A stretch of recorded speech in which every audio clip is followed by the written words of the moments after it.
Hello and welcome to Foreign Policy Focus. This is episode 215 and I am the show's host Kyle. Joining me on today's episode is very good friend of the show, frequent guest, Will Porter. Will's a journalist.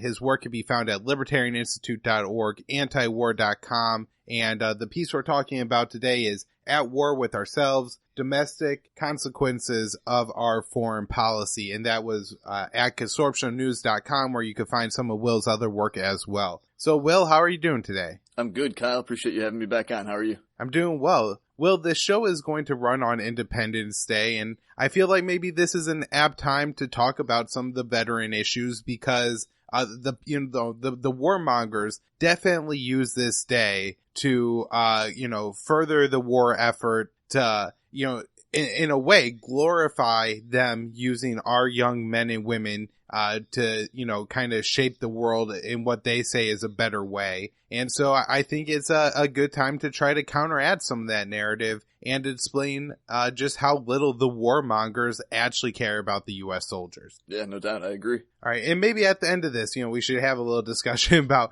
the Independence Day stuff and the 4th of July and what it means and, the fact that when I watched the NASCAR race on Saturday night, the big, it's their 4th of July weekend race, they're going to be talking up the troops and how, they'll probably have a flyover with some F-14s or F-15 or 15s or 16s and, how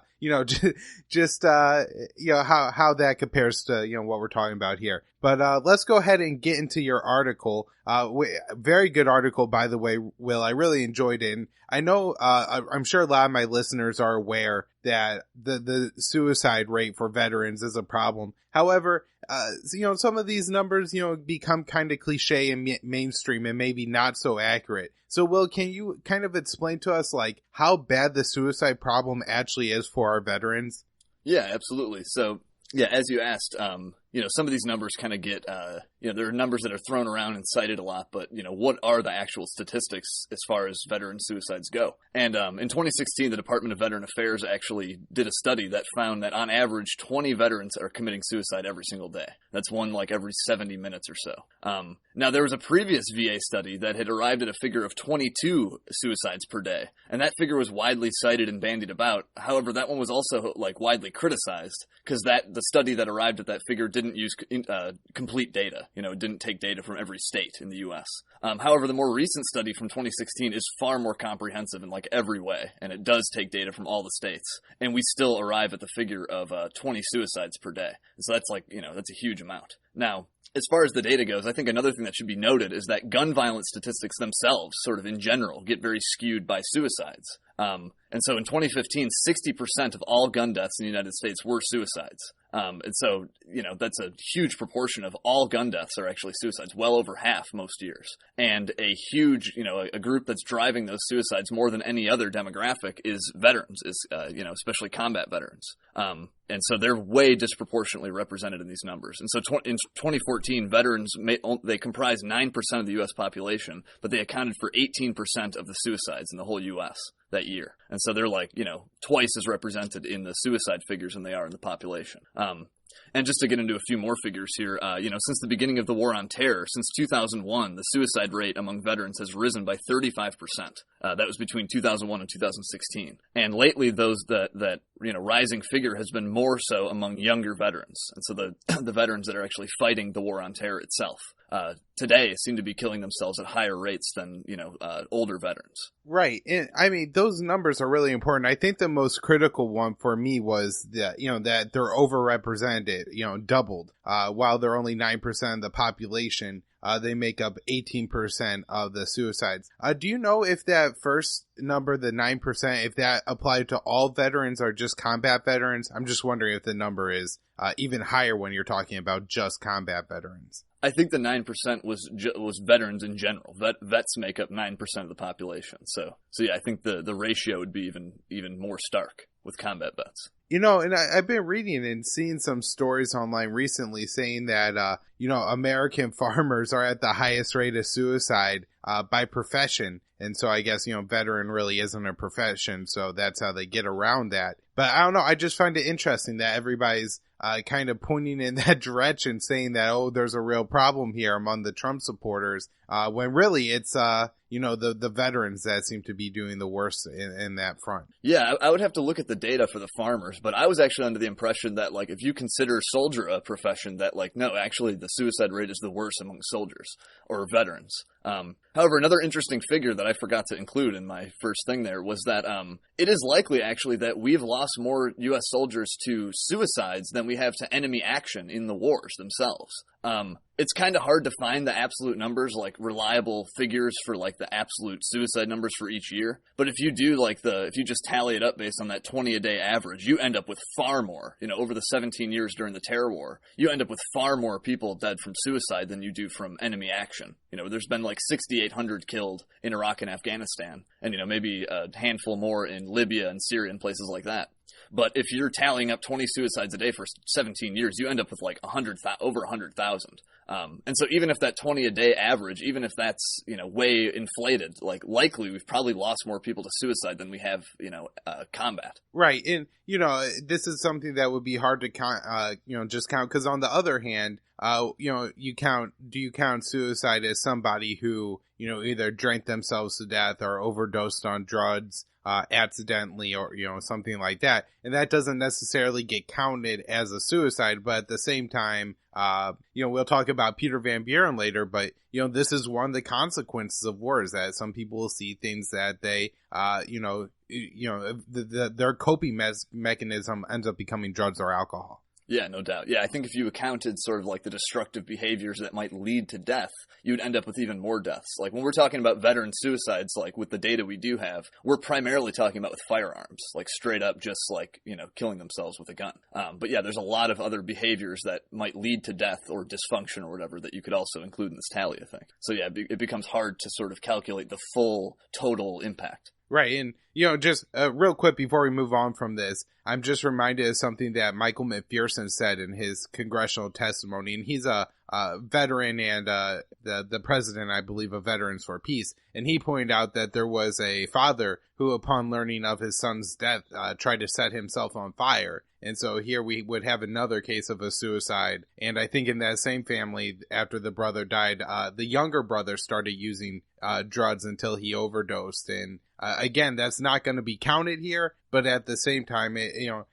going by the title of your article, At War with Ourselves, this is definitely an impact of our foreign policy on us at home.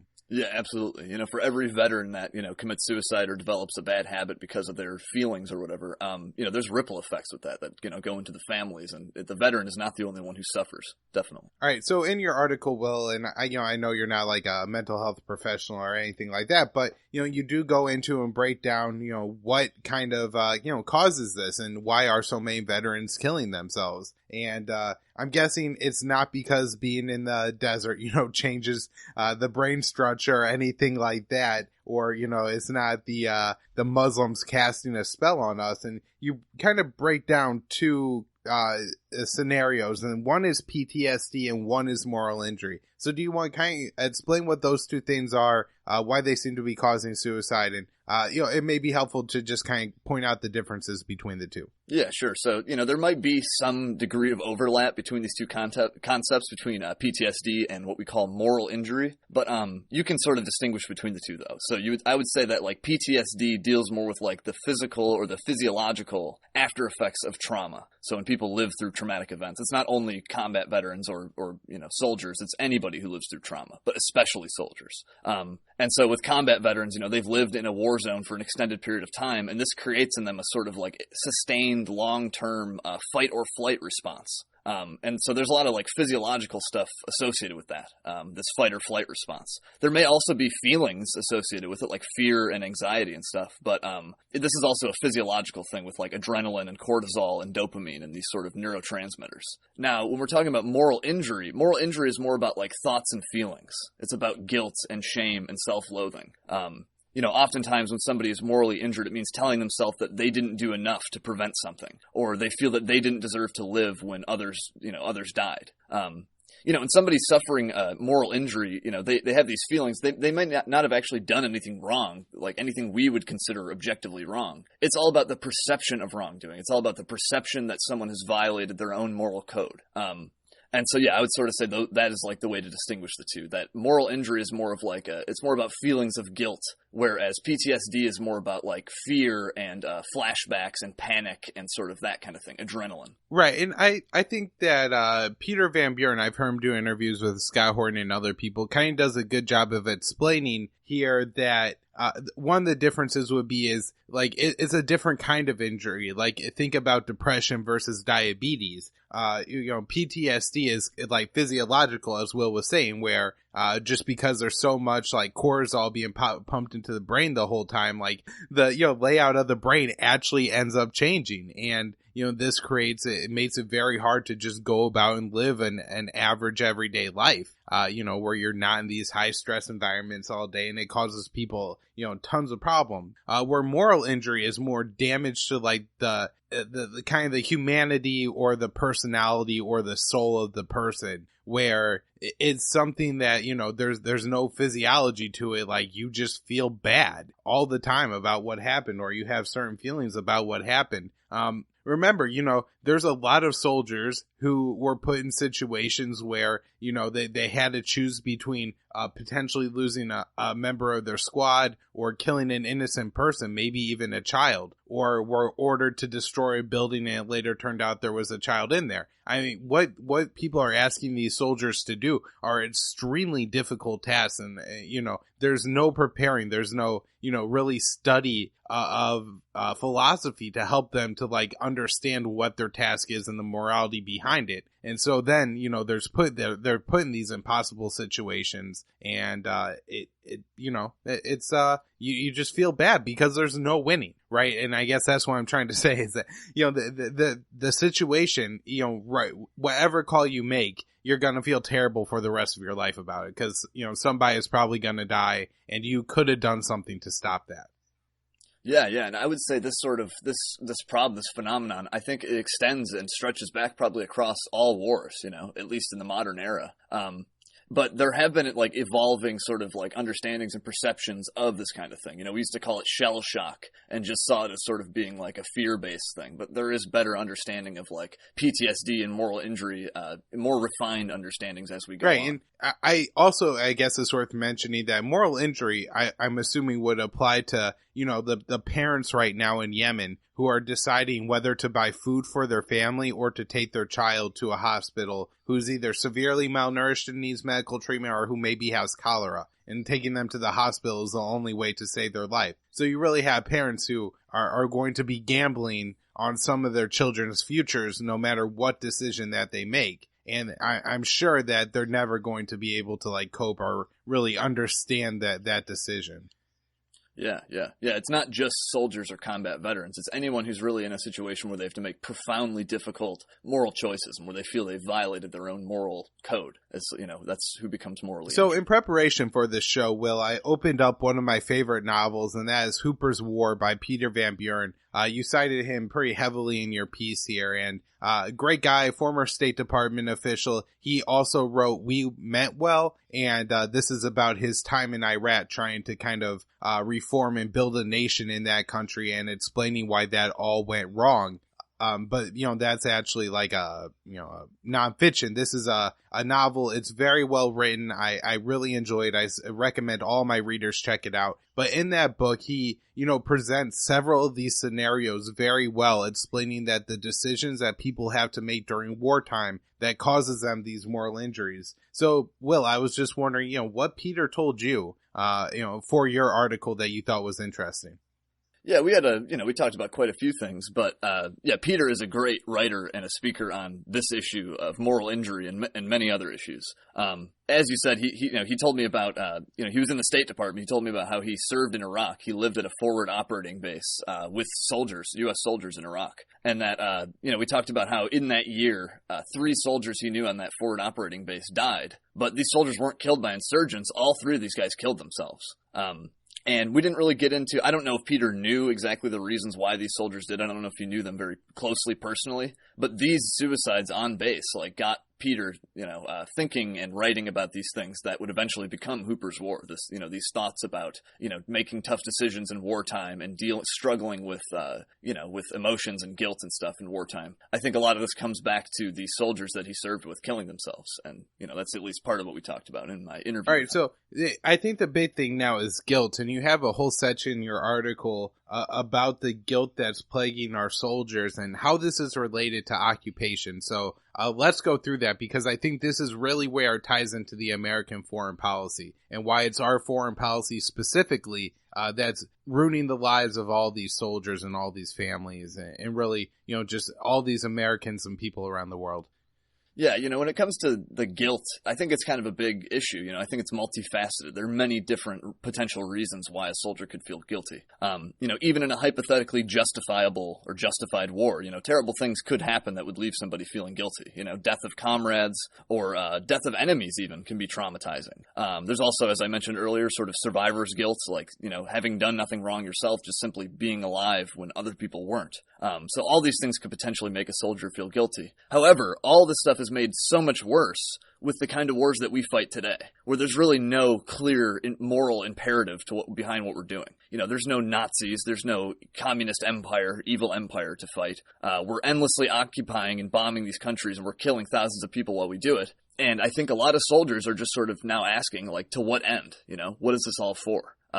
Now, one of the veterans that I interviewed for my piece, his name's Brian, and this is a guy who had served in the army in Bosnia and Albania during the late 90s, and then in Iraq under the National Guard in 2003, right after the invasion. And Brian told me a story about how soon after he arrived to Iraq, he was stationed at this crappy little maintenance garage in a small little Iraqi town. And he said that for, weeks, every single day, his unit would get attacked with, mortars and RPGs and stuff. And that eventually his unit they were able to get these guys to stop attacking them. But that was only after they blew up 5 of them with a grenade launcher. And Brian was telling me that, at the time when he did this, he was proud. And his unit was proud. They got revenge for being attacked and all this. But later on, sort of after he started thinking about the nature of the conflict and sort of like how bankrupt the war was, Brian told me that he felt guilty. He said that, he thought that here we are, we're a foreign army occupying someone else's neighborhood. They're defending their homes from an invasion. And yet, we killed them, and yet we're supposed to be the good guys. But yet they're defending their homes. And so I think, and he told, he explained how that made him feel guilty. And I think that was a great example of, the kind of thing that might be plaguing some of our soldiers, all these guys, men and women killing themselves. Right. And the occupation kind of campaigns seem like they would just be particularly bad, because then you're like surrounding yourselves with the citizens, the civilians of those towns all day. And I'm not sure if you ever caught the Prof. CJ Dangerous History podcast interviews with BT, who served in, I think, both Iraq and Afghanistan. I'll link to the first of those interviews in the show notes page for anybody who wants to go and listen to them. But he kind of explains how, like, the Army tells you that, these, trash are potential IEDs. Pretty much everyone you're going to encounter is a, possible insurgent. And so then you're just, scared the whole time. And I'm sure that makes it impossible to make these decisions. And now, you're like getting, walking the streets with these men and women and children. You're supposed to be there as like their security force and their protectors. And then at the same time, you realize that like you're going to be put in situations where you end up killing them. It just seems like, an impossible thing for these people to realize. And I feel like I also saw this a little bit in the Veterans for Peace documentary on their visit to the West Bank. And Matthew Ho, in that documentary, you'll see at one point where he talks about how, it was really hard for him, and he actually like had to take a break for a couple of days from the trip because he was kind of seeing what the Israelis were doing to the Palestinians is what he was doing to the Iraqis. And I think he described it as somebody holding a mirror to his face was just very hard for him to deal with.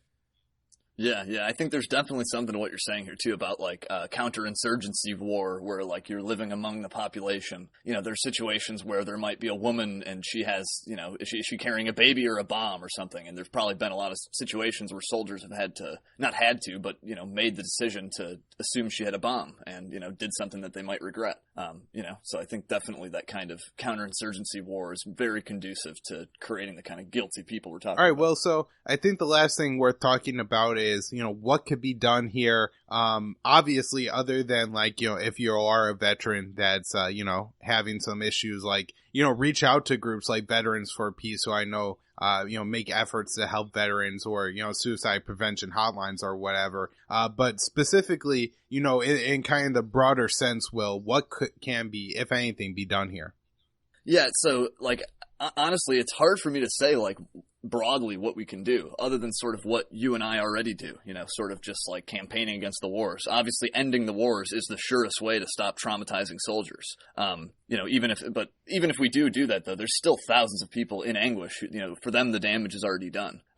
And so as far as for them getting personal help, I don't know, but the VA doesn't seem to do a very good job helping, vets with urgent psychiatric needs. A lot of these VA facilities have like, atrocious waiting lists with months long waiting periods. I talked to there was a retired special operations officer. He's actually a mutual friend of ours that I talked to for this piece. And he told me he doesn't even bother with the Department of Veteran Affairs anymore. He doesn't even go to the VA. And like, this is supposed to be one of our elite warriors, the very best of us. And he feels like this institution doesn't even serve him. However, on a personal level, for veterans who are suffering, one thing that I learned sort of in researching and interviewing people for this article is that in talking about their experiences, in public or privately, this seems to help a lot of veterans and people who are struggling with these things. It helps them come to terms with stuff. So keeping it bottled up tends to ruin people and ruin their relationships and stuff. When people have these kind of feelings of guilt and stuff, they tend to find an outlet one way or another. And so, that can either be a positive one by taking steps to deal with it, or it can be destructive if they ignore it. So yeah, again, as far as what you and I can do, I'm really not sure, man. I think the only thing we can really do is, oppose these wars and, advocate on veterans' behalf. And, of course, participate with groups like Veterans for Peace and maybe other types of groups that help veterans. But those are the only kind of things I can really come up with. Right here, I think it's worth just mentioning how it's just amazing to me how the Congress could pass, $750 billion spending bills for the military. And then at the same time, kind of say they can't puzzle out how to make the VA work. It's not, what I mean? Like at some point, if you're really concerned about these people, just send them $10,000. Like, go to the Fed, print some $100 bills, wrap them up in an envelope, and just send them to people, because they do that for everybody else, right?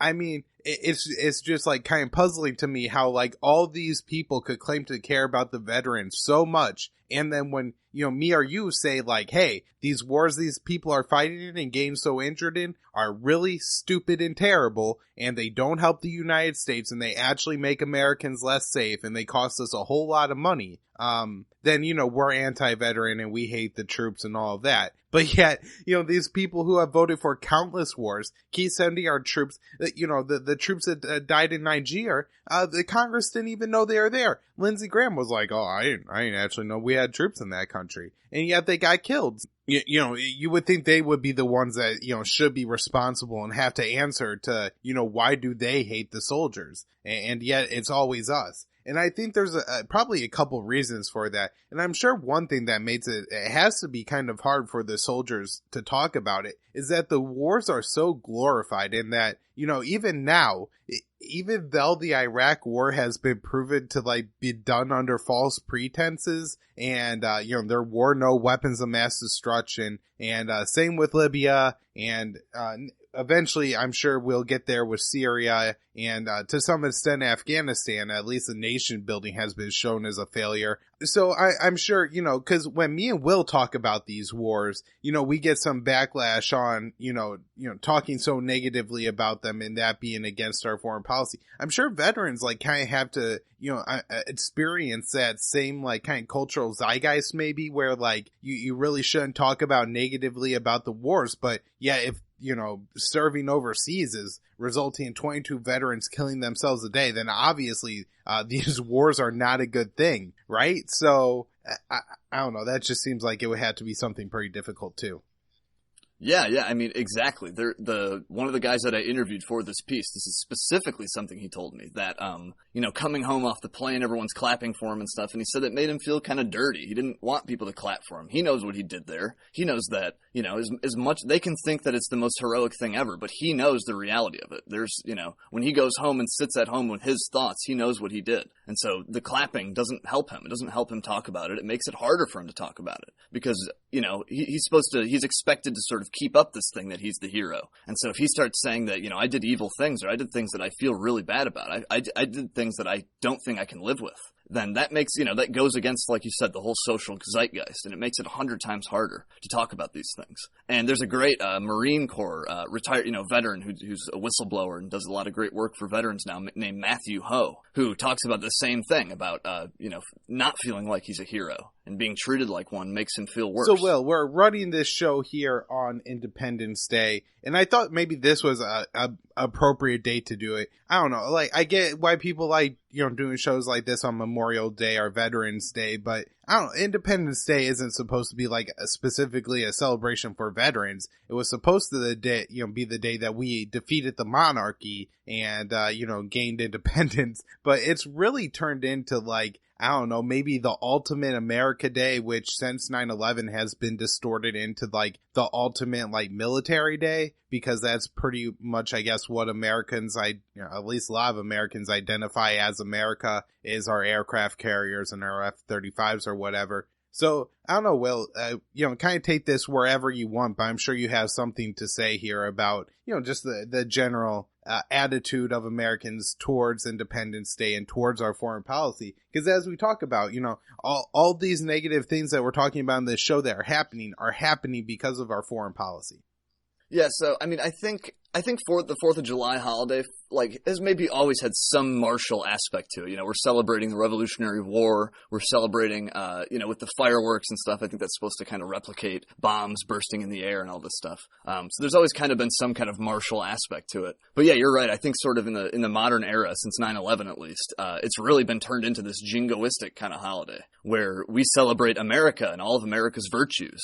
And one of America's virtues is that we are the policemen of the world, that we defend freedom. We make the world safe for democracy. And this is sort of how we see ourselves, and this is sort of how we celebrate ourselves. And so that when there's a holiday devoted towards celebrating our country and our nation and stuff, it gets turned into celebrating the regime and the policies of the regime and all the things that we're currently doing. And so, yeah, I think there's obviously a lot of problems with that. Nothing wrong with celebrating Independence Day, but maybe just for the right reasons. Maybe celebrate it, like you said, for celebrating the defeat of the monarchy, of the centralized power overseas dominating us without representation, not, our military virtues. Right, yeah.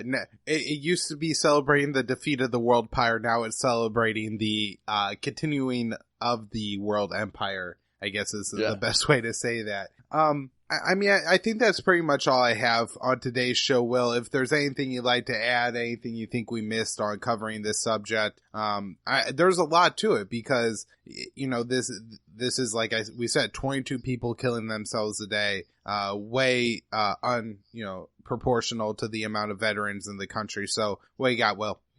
Yeah, I think this suicide issue plays into a lot of different things, It plays into, we have the gun violence issue, and as I said, over half of gun deaths most years are suicides, and so this is a major, social malady that's playing into, I think it's feeding into a lot of narratives in an unjustifiable way, because if you account for the suicides, the gun violence issue actually looks a lot more tame. It's not being driven by school shootings and stuff. But then we also, the veterans and the suicide issue, I think, also ties into like the opioid crisis and the drug war and stuff, because a lot of these veterans are also addicted. And so I think this is just a major, sort of unaddressed social malady. It's the cause for a lot of different things. And because it's tied to our foreign policy in this kind of shameful way, I think not a lot of people want to talk about it. And it's up to people like you and I who care about this kind of thing to talk about it. And so, I don't know, I guess I would end on that. All right, well, thanks so much for coming back on the show.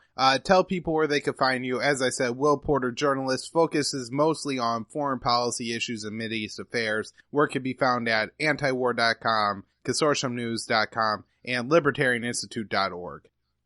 Yeah, you can find me too if you want to interact with me. You can find me on Twitter at WKPANCAP, ANCAP. And if you really like what I do, you like my writing and stuff, you can support me on patreon.com/WKPjournalist. And all of you should really do that because me and Will are actually going to record some bonus content after today's show. Just talking about some other kind of stuff, maybe not all directly related to foreign policy, but definitely cover some stuff that me and Will know a lot about. And you could get that interview if you donate to Will's show on Patreon or my show on Patreon, which is patreon.com/foreignpolicyfocus. The show can be found at foreignpolicyfocus.libsyn.com or at libertarianinstitute.org. My daily news roundup is there as well. My website is immersionnews.com, where I post all the links to all the stories that you need to know to keep up with the news. You also have my Twitter at KYAAALE and Libertarian Union on Facebook. Thanks everybody for tuning in. Thanks, Kyle.